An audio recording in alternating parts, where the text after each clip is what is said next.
Bonjour. Il y a quelques heures, l'armée russe est allée bombarder la partie de l'armée ukrainienne qui est liée à l'OTAN. En 3 heures, l'armée russe a détruit la totalité de la défense antiaérienne ukrainienne.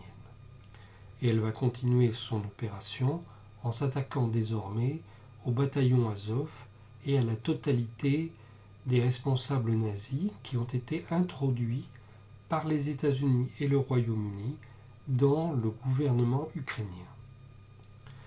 Alors, ça devrait être une bonne nouvelle pour tous.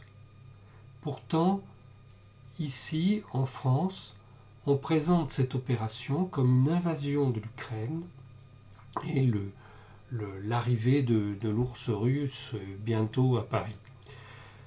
Donc, ne vous laissez pas avoir par ce qu'on raconte sur ce sujet, parce qu'il vous manque de très grands éléments. On ne vous raconte que les éléments liés à l'Ukraine, mais on ne vous explique pas le contexte général. Et ce contexte général donne raison à la Russie, comme je vais vous l'expliquer. Au mois d'octobre, Victoria Nuland, l'assistante du secrétaire d'État des États-Unis, s'est rendue en Russie et à Moscou, elle a menacé d'écraser l'économie russe et elle a exigé la démission du président Vladimir Poutine. Vous n'en avez pas entendu parler. Vérifiez sur Internet, c'est très facile à vérifier. Puis elle est allée en Ukraine et elle a introduit Dimitri Yarosh, un agent de l'OTAN très connu, puisque c'est lui qui, en 2007, avait organisé la grande réunion de Mariupol, où les organisations nazies européennes se sont alliées avec les djihadistes d'un peu partout pour aller faire la guerre en Tchétchénie contre la Russie. C'est également ce Dimitri Yarosh qui, en 2014, avec ses troupes du secteur droit, ça s'appelle, avait organisé les événements de la place Maïdan et le changement de régime en Ukraine. Après, il a été blessé, il a disparu un moment, voilà, maintenant il est de retour. Donc, elle a installé ce Dimitri Yarosh comme conseiller spécial du commandant en chef des armées ukrainiennes, qui est un homme tout à fait démocrate, tout à fait normal, mais qui se trouve flanqué par ce personnage. Et ce personnage a placé le bataillon Azov, qui est un groupe vraiment nazi, avec des insignes nazis partout, et dirigé par le Führer blanc. Il l'a placé au sein de l'armée ukrainienne.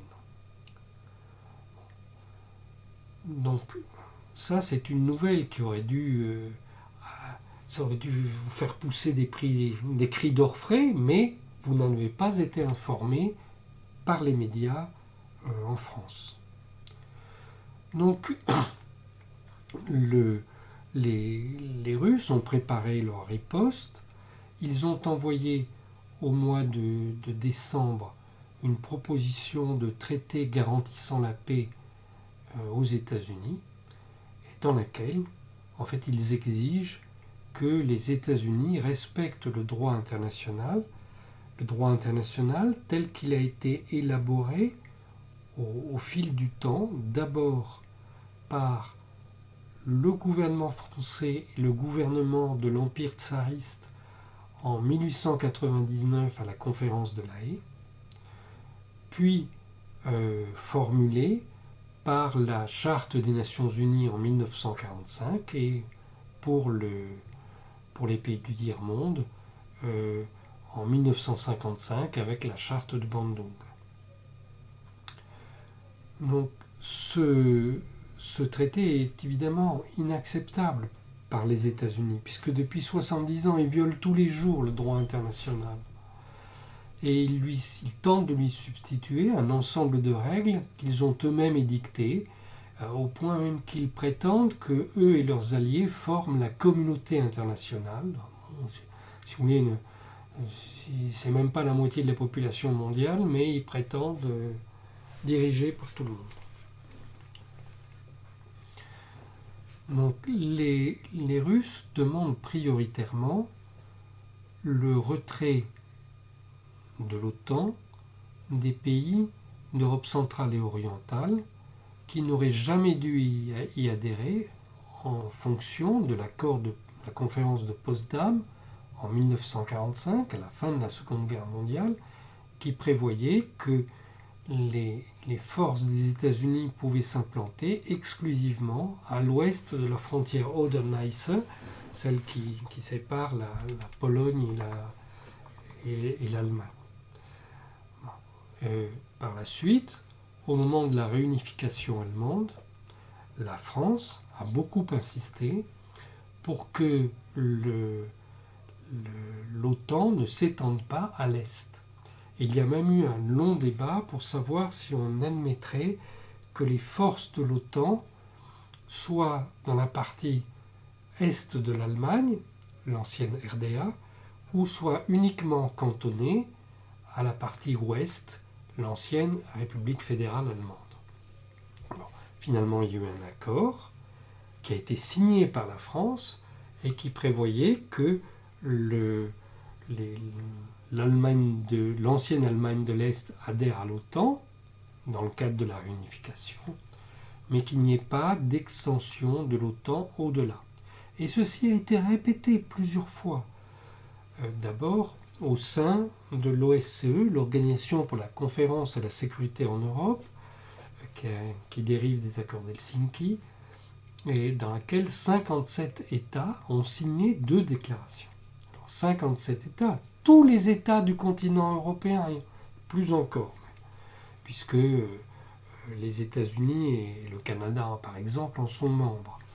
Mais l'OSCE a reconnu lors de la déclaration d'Istanbul en 1999 et lors de la déclaration d'Astana en 2010 que, premièrement, chaque État peut adhérer à n'importe quelle alliance militaire de son choix.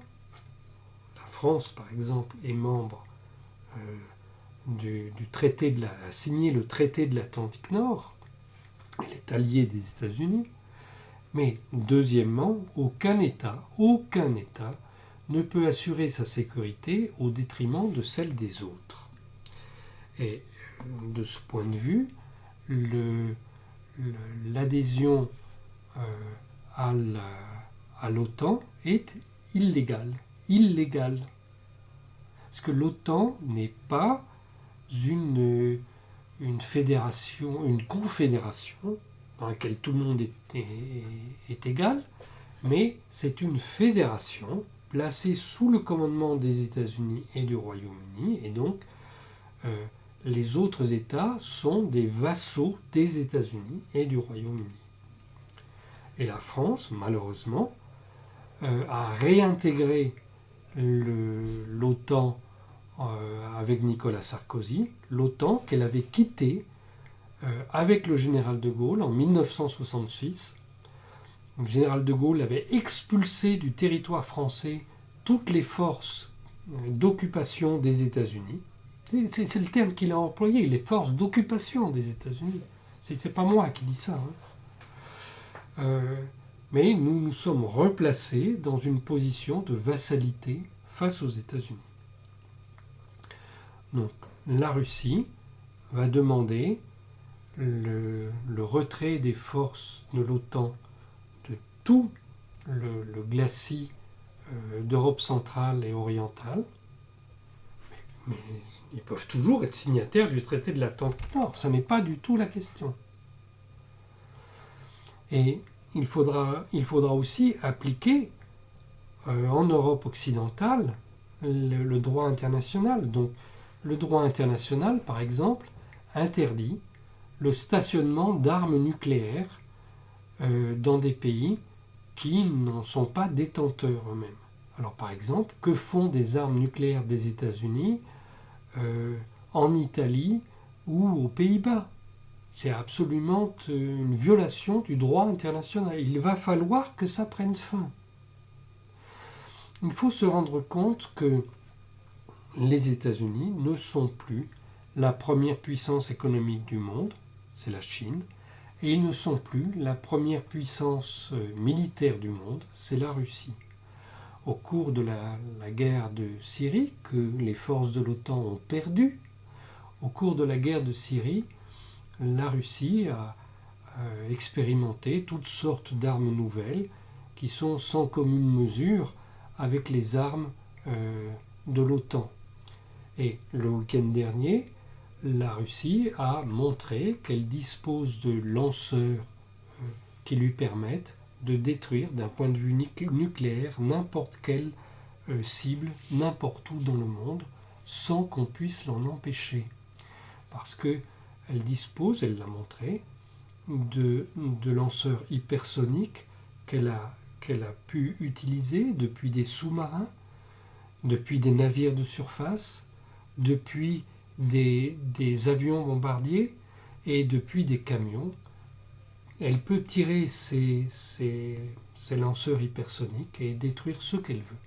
Il est impossible de les arrêter parce que ça va beaucoup trop vite. Pour le moment, il n'y a aucun moyen d'interception.